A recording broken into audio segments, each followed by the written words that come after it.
1. The system was never supposed to survive the Cold War. It wasn't a bunker, it wasn't a missile, and it wasn't something built to be remembered. It was a decision system, designed to function after leadership was gone. Officially, it was retired, quietly archived, removed from doctrine. And yet, parts of it were never fully turned off. Not because someone forgot, but because no one could agree on what off actually meant. That alone should tell you something about how this system was built. Because during the Cold War, the most dangerous problem was never launching nuclear weapons. It was deciding when not to.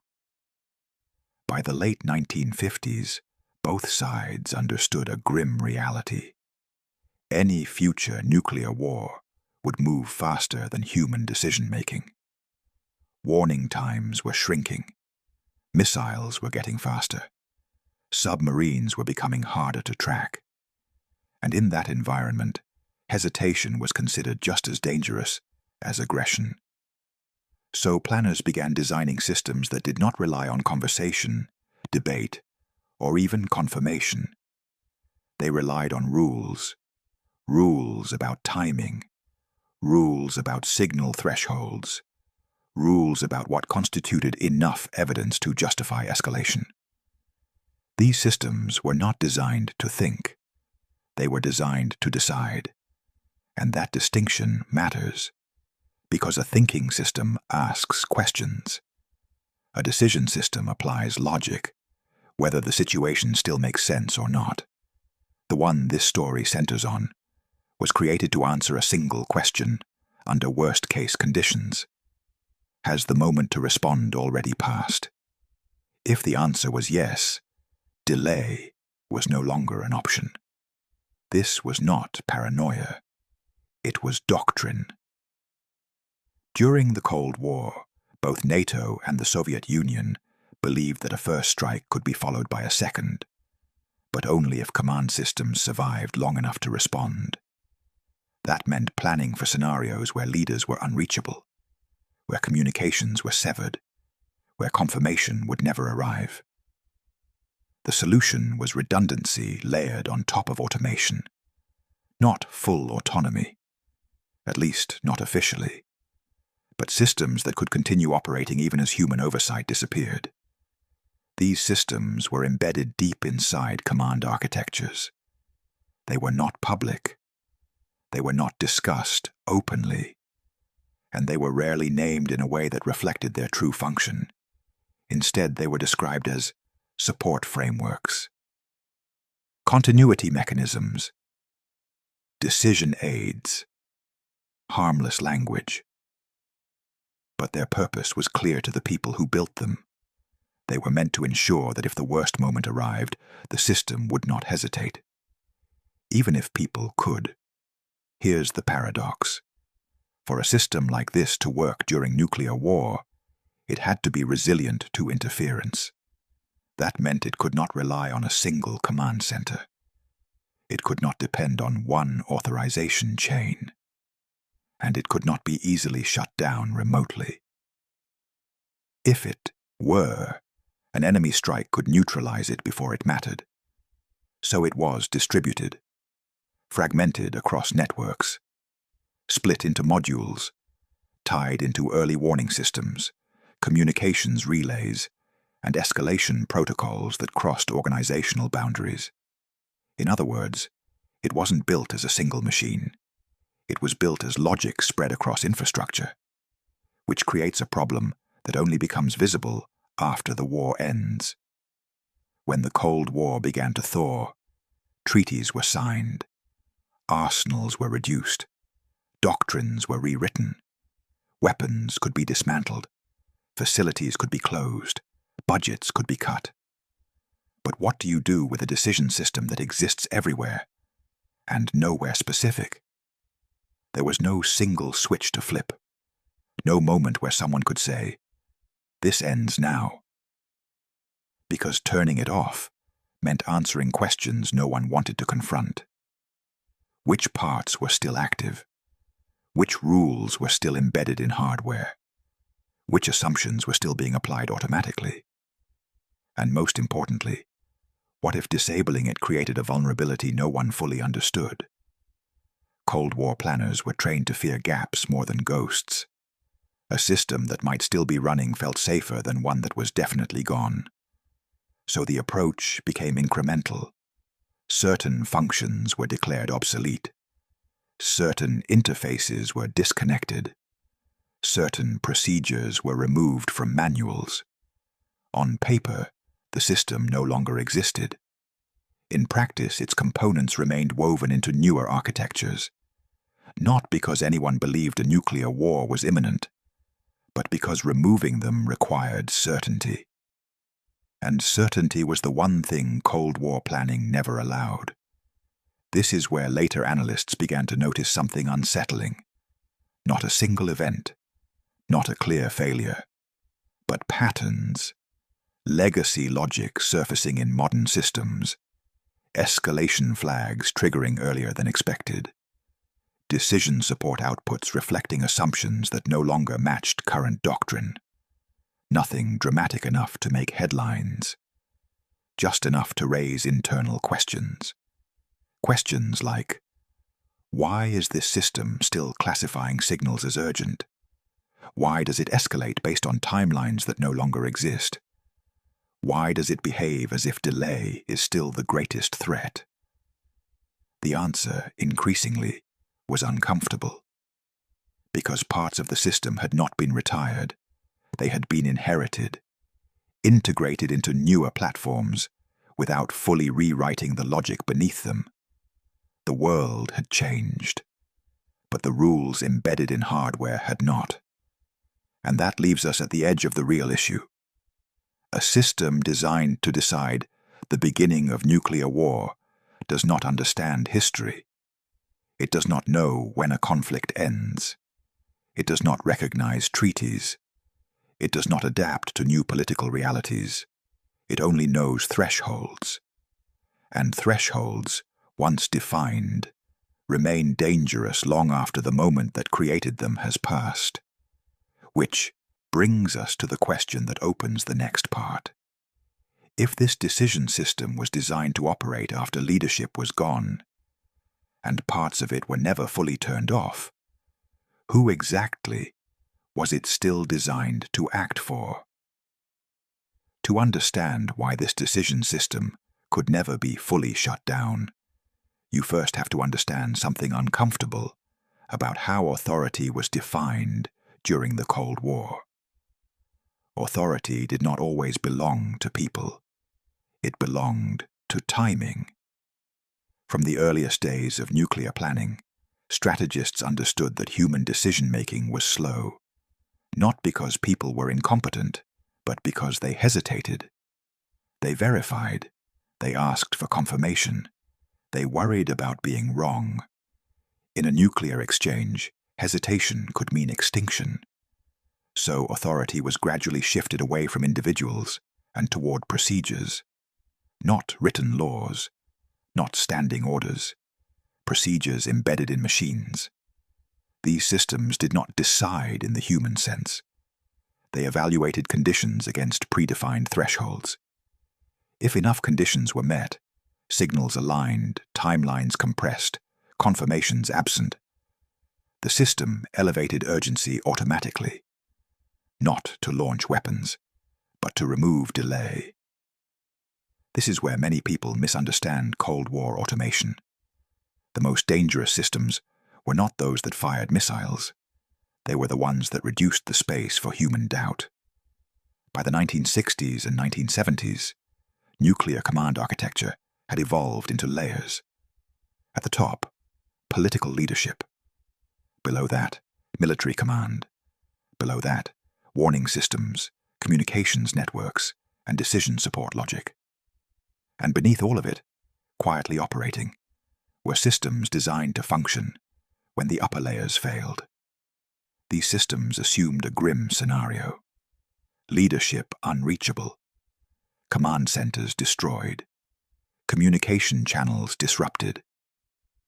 In that scenario, waiting for authorization was considered reckless. So the system's job was not to ask permission. Its job was to determine whether permission was already irrelevant.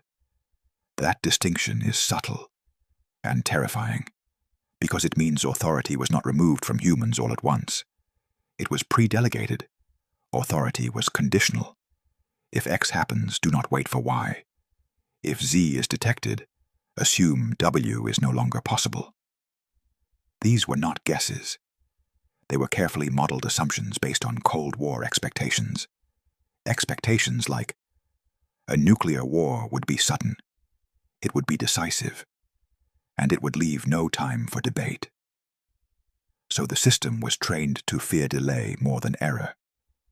This is the mindset that shaped how decision logic was written, and it explains why turning the system off was never straightforward, because the system was not a single machine.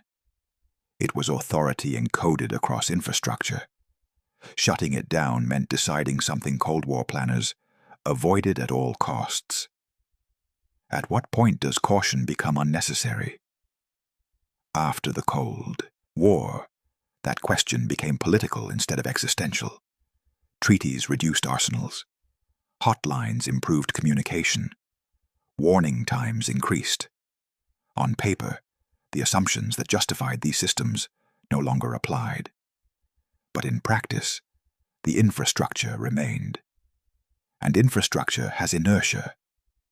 Legacy systems were still trusted, not because they were perfect, but because they had never failed catastrophically.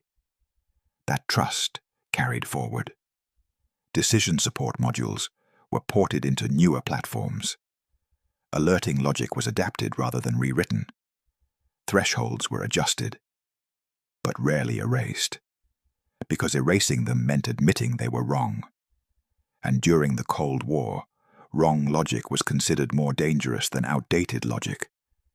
This is where authority quietly changed hands, not from people to machines in a dramatic moment, but from one generation of assumptions to the next.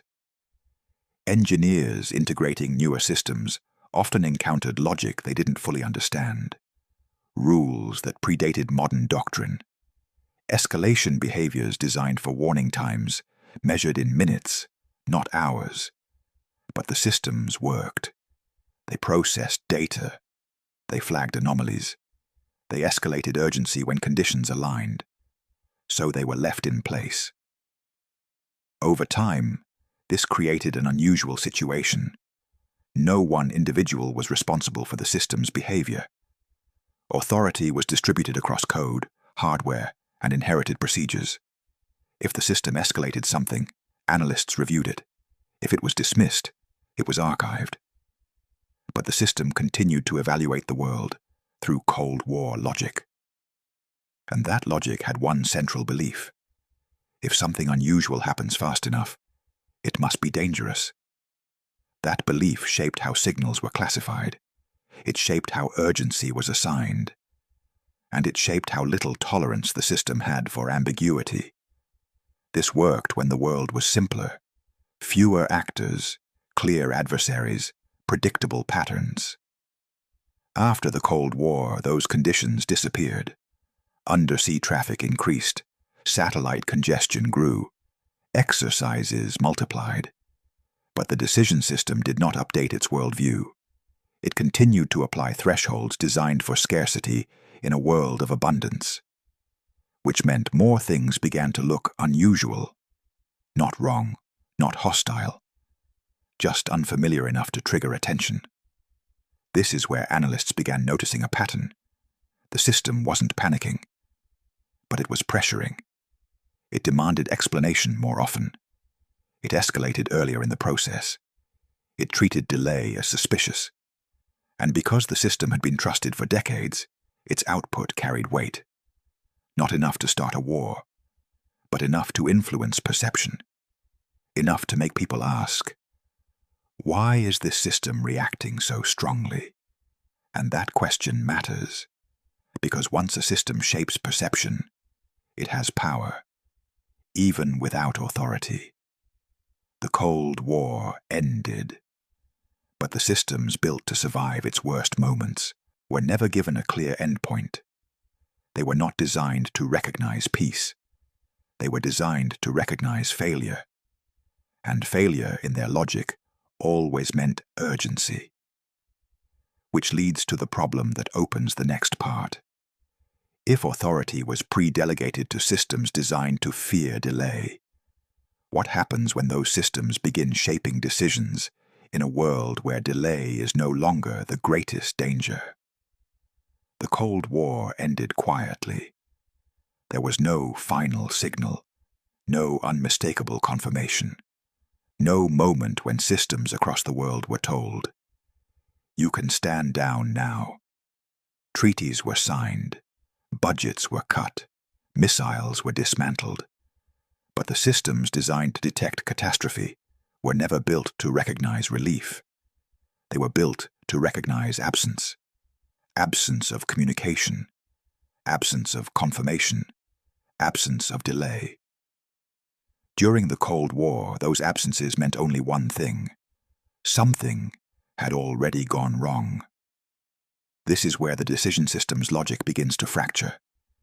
Because peace creates the same gaps that war does, just for different reasons. Communications go quiet because priorities change. Signals disappear because equipment is retired. Delays appear because urgency fades. To humans, this looks like normal transition. To a system designed for worst-case scenarios, it looks like failure. And failure, in Cold War logic, was never neutral. By the early 1990s, analysts reviewing legacy outputs noticed something subtle. Not alarms, not false launches, but classifications that felt outdated. Signals marked as time-sensitive without clear cause. Escalation flags triggered earlier than doctrine suggested. Alerts framed around timelines that no longer existed. Individually, these events were harmless. Collectively, they revealed a deeper problem. The system was not malfunctioning. It was doing exactly what it had always done. The world around it had changed. During the Cold War, ambiguity was rare. If something didn't make sense, it was assumed to be hostile until proven otherwise. After the Cold War, ambiguity became constant. New actors, new technologies, new patterns of movement. But the decision system did not evolve to interpret these changes. It continued to apply logic designed for a binary world, peace or imminent war. That binary no longer existed, which meant the system increasingly encountered situations it could not resolve cleanly. And when a system cannot resolve ambiguity, it escalates, not to action, but to attention. This is where human psychology re-enters the loop. Analysts are trained to respect systems that have historically mattered. If a system flags something as urgent often enough, people begin to listen, even if the flag is usually dismissed. Over time, this creates a subtle pressure, not to obey the system blindly, but to explain why it might be wrong. And that reverses the burden of proof. Instead of asking, "Why should we care?" people begin asking, "What if we're missing something?" That shift is dangerous, not because it leads directly to war, but because it reintroduces Cold War urgency into a post-Cold War environment. The decision system was calibrated for moments when minutes mattered. In a world where timelines stretch longer, that calibration becomes distortion. This distortion showed up most clearly during periods of transition. Large-scale military exercises, sudden technological changes, moments when systems were upgraded, retired, or reconfigured. To humans, these were administrative shifts. To the system, they resembled disruption, and disruption, in its logic, always carried risk. In internal reviews, this problem was described carefully, not as a flaw, but as a legacy sensitivity, a polite phrase that masked a serious concern.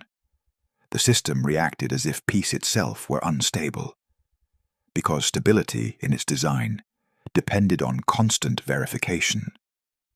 Silence was not reassuring. Silence was suspicious. This created an uncomfortable contradiction. The very systems that helped prevent accidental war during the Cold War now risked amplifying uncertainty after it ended. Not dramatically, quietly, by nudging attention, by framing anomalies as potential threats, by reminding decision-makers how wars were supposed to begin. And that reminder mattered more than anyone wanted to admit, because Cold War planning left a psychological imprint. Decision-makers were trained to fear being wrong too late, more than being wrong too early. That mindset did not disappear with the Berlin Wall. It lingered, and the decision system reinforced it.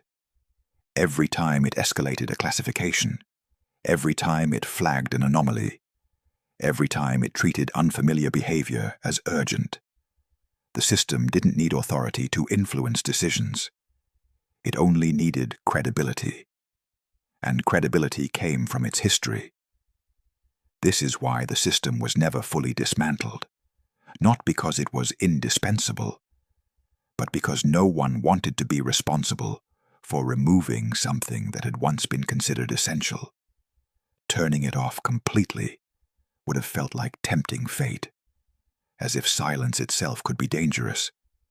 So the system remained, not dominant, not central, but present. And presence matters, especially in environments built around worst-case planning. Because once a system exists to warn of catastrophe, it becomes difficult to ignore its voice, even when the world no longer matches its expectations. Which brings us to the next layer of the problem. If peace looks like failure to a system designed for war, what happens when that system begins interpreting a crowded, complex world, using rules meant for silence and scarcity? The Cold War decision system was built for emptiness, empty oceans, sparse skies, limited actors. That was the world it expected. Anything that moved stood out. Anything unfamiliar mattered. But the world it inherited was nothing like that. By the late 1990s and early 2000s, the environment the system observed had transformed completely. The oceans filled with new activity. Civilian shipping intensified. Research platforms multiplied. Autonomous systems entered the water. Above the surface, satellites crowded orbit. Below it, cables, pipelines, and sensors spread across the seabed. From a human perspective, this was progress. From the system's perspective, it was noise. And noise was dangerous. The decision system was not designed to understand why activity increased. It was designed to detect when activity exceeded expectations. Those expectations were frozen in time. They assumed scarcity. They assumed limited movement. They assumed that unusual behavior implied intent. In a crowded world, those assumptions no longer hold, which meant the system began encountering an increasing number of edge cases, signals that were not hostile, but not familiar enough to ignore, patterns that were not threatening, but structured enough to resemble threat. The system responded the only way it knew how. It elevated them, not to action, but to concern. This is where the architecture of Cold War logic becomes critical. The system did not simply flag anomalies, it ranked them, based on urgency, based on similarity to known escalation scenarios, based on timelines that assumed delay was fatal. This ranking shaped how analysts engaged with information. A low-priority anomaly could be ignored. A high-priority one demanded explanation. And explanations took time. Time the system assumed did not exist. So urgency crept back into the process. Not because the world was more dangerous, but because the system interpreted density as instability. This effect was subtle. It did not trigger alarms. It did not override human judgment. But it framed attention. And framing matters. Because once something is framed as potentially dangerous, it is treated differently, even if it turns out to be harmless. During internal evaluations, this issue surfaced repeatedly. Analysts noticed that legacy systems were escalating attention faster than newer ones, not because they were more accurate, but because they were less tolerant of ambiguity. Their logic was simpler, binary. Either something fit expectations, or it didn't. And anything that didn't fit was treated as suspicious. This made sense when expectations were narrow. It became problematic when expectations were outdated. The system was never designed to adapt. It could not learn. It could not revise its assumptions. It applied the same thresholds regardless of context, which meant its confidence did not reflect reality, only consistency. And consistency is persuasive, especially in environments where missing a real threat is considered worse than overreacting to a false one. This is why the system's influence persisted, not because it was correct, but because it was decisive. In a crowded world, decisiveness feels reassuring. It gives the illusion of control. But that illusion comes at a cost. Because decisiveness without context creates pressure. Pressure to explain anomalies. Pressure to justify delay. Pressure to prove that nothing is wrong. Over time, this pressure reshaped how analysts approached uncertainty. Instead of starting from neutrality, they began starting from caution. And caution, in Cold War logic, always leaned toward escalation. This did not mean war was imminent. It meant perception was shifting. The system was quietly teaching people how to worry again. Not about specific enemies, but about unpredictability itself. Which is dangerous, because unpredictability is a permanent feature of the modern world. And treating it as a warning condition creates constant tension. This is where the decision system's legacy becomes clear. It was not influencing outcomes directly. It was influencing interpretation.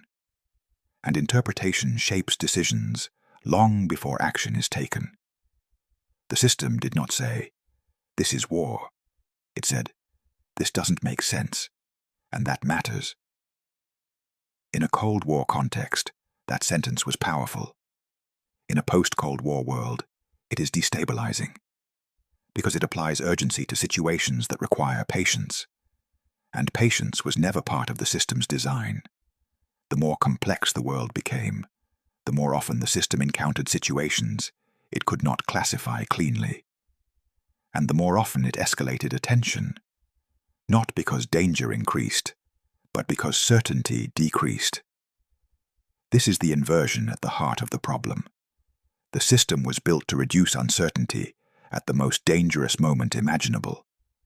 Instead, it began amplifying uncertainty during normal conditions, not intentionally, not maliciously, simply because its rules no longer matched reality, which leads to a troubling realization. If a system designed to prevent catastrophe begins treating normal complexity as a warning condition, at what point does it stop protecting stability and start undermining it? By the time the problem became visible, it no longer belonged to anyone. That was the most dangerous part. The Cold War decision system still existed, not as a single machine, not as a single authority, but as logic distributed across modern infrastructure. It wasn't on and it wasn't off. It was embedded, which meant responsibility was diluted. If a legacy module escalated attention, analysts reviewed it. If it was dismissed, it was archived. If it aligned with other indicators, it was discussed. But no one owned the system as a whole. And systems without owners tend to persist long after their purpose has expired. This created a quiet form of risk, not the kind that triggers alarms, but the kind that shapes behavior over time. Because the systems Influence didn't come from control. It came from precedent. During the Cold War, the logic embedded in this system had been right to worry. It had been built for moments when delay could be fatal, when misinterpretation could mean annihilation. That history gave it credibility. So even when its outputs were routinely dismissed, they were rarely ignored completely. They were explained. And explanation creates engagement. Over time, this changed how institutions interacted with uncertainty. Instead of asking, "Is this dangerous?" they began asking, "Why does the system think this might be dangerous?" That subtle shift matters, because once a system's concern becomes the starting point of analysis, the system has already shaped the conversation. This is how inherited urgency becomes normalized, not through panic, through process. The system did not force decisions, it framed them, and framing determines which questions are asked, and which are never considered.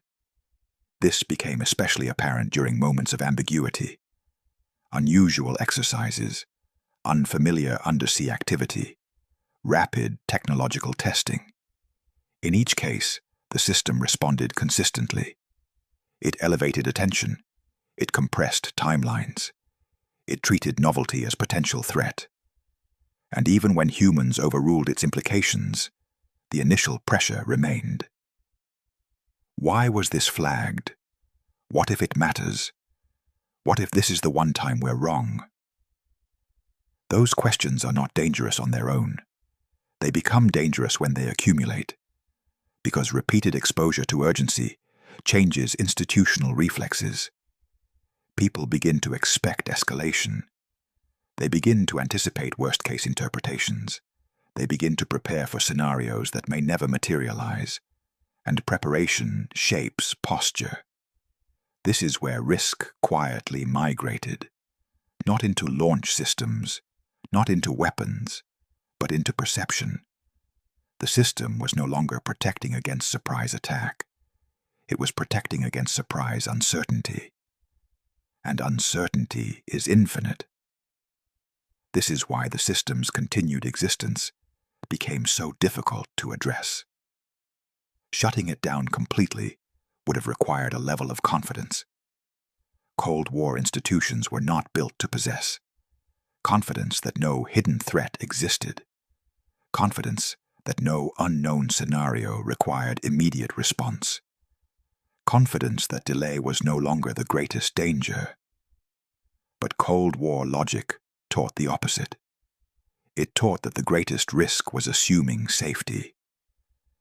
So the system remained, not because it was needed, but because removing it felt irresponsible. This created a paradox no policy document could resolve. Leaving the system in place meant accepting inherited urgency. Removing it meant accepting uncertainty. And institutions trained to manage catastrophe will always prefer urgency over uncertainty, even when urgency no longer reflects reality. This is how the risk became unowned. No one authorized the system's continued influence, but no one challenged it either. It existed in the background, consulted, questioned, and quietly trusted. Not enough to act blindly, but enough to shape how people thought. This matters because systems that shape thought do not need authority to matter. They only need repetition. Every time the system flagged an anomaly, it reminded decision-makers of a particular worldview, that danger arrives suddenly, that delay is fatal, that ambiguity should be treated with suspicion. Those ideas were reasonable during the Cold War. They are far less reliable in a complex, interconnected world. Yet the system continued to reinforce them, not intentionally, but persistently. And persistence creates habit. By the time anyone seriously questioned whether the system still belonged in modern architecture, it was no longer clear how to remove it without consequences. Which components could be retired safely? Which assumptions could be erased without creating blind spots? Which thresholds were still meaningful? There were no clean answers, because the system had never been designed for peace. It had been designed to function when peace was irrelevant. This is the final danger of inherited systems. They outlive the moment that justified them, and then quietly redefine what feels normal. Urgency becomes default. Escalation becomes expected. Silence becomes suspicious. Not because the world demands it, but because the system does. And that leaves us with the question that opens the final part. If a decision system designed for nuclear war no longer controls outcomes, but still shapes how danger is perceived, how do you reclaim judgment from a machine that never needed authority to influence it? In the end, the system never failed. That is the most unsettling part. It did exactly what it was built to do. It listened, it filtered, it compared, and it waited. What changed was not the system, it was the world around it. During the Cold War, this decision system existed to answer one question under the worst possible conditions. Has the war already begun? It was not designed to ask follow-up questions. It was not designed to weigh political context. It was not designed to recognize restraint. It existed to remove doubt at the moment when doubt was considered fatal. And that moment never came.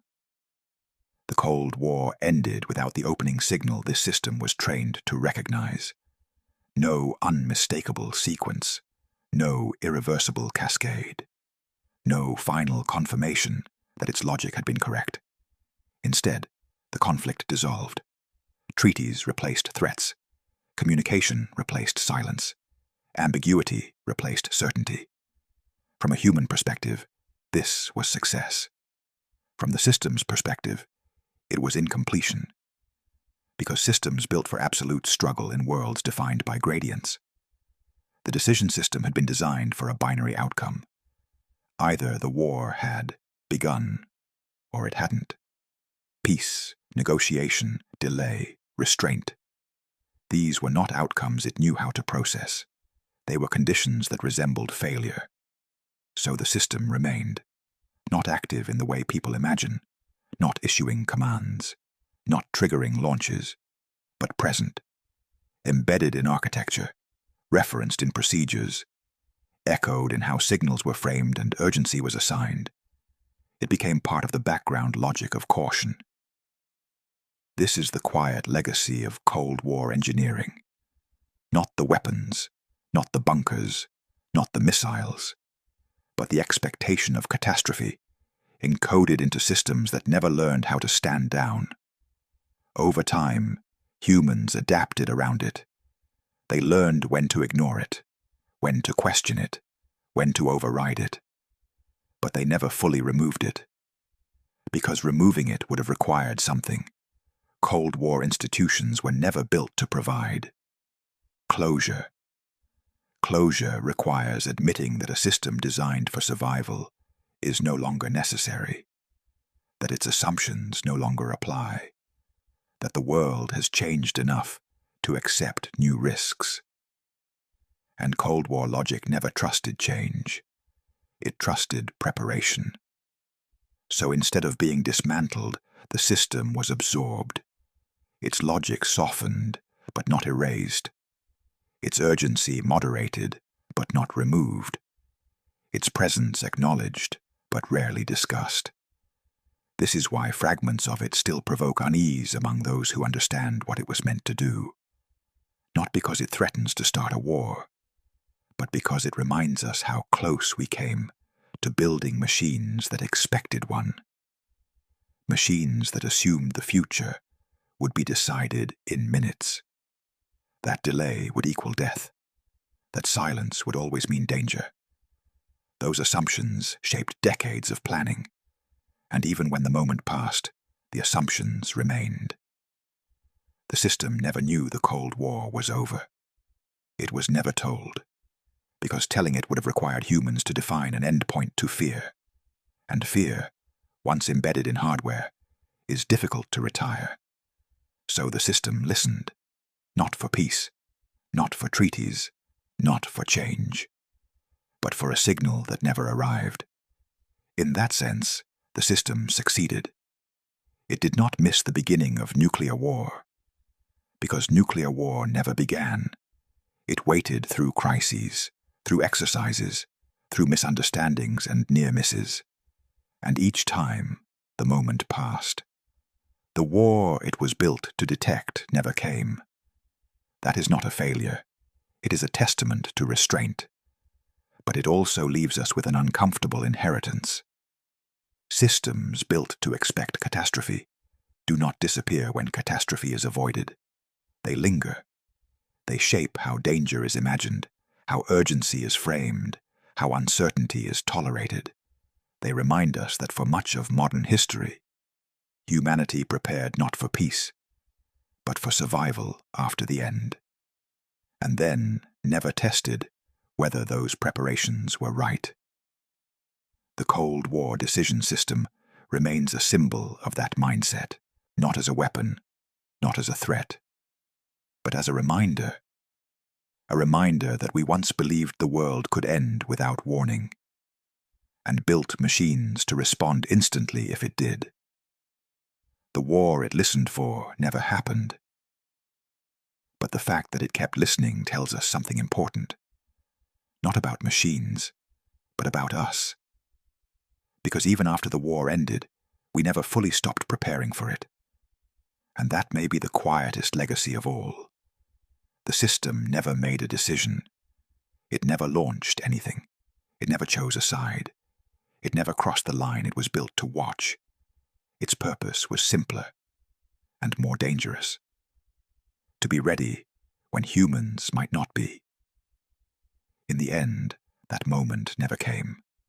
Not because the system failed, but because people stepped back. That doesn't make the system irrelevant. It makes it unfinished. Because systems designed for catastrophe don't vanish when catastrophe is avoided. They remain, quietly shaping how danger is imagined, how urgency is framed, and how silence is interpreted. The Cold War ended. The logic that prepared for its worst moments never fully did. And somewhere inside modern decision-making, traces of that logic still exist, not as commands, but as assumptions. This was not the story of a war. It was the story of a world that prepared endlessly for one, and then never had to find out what would happen if it was wrong.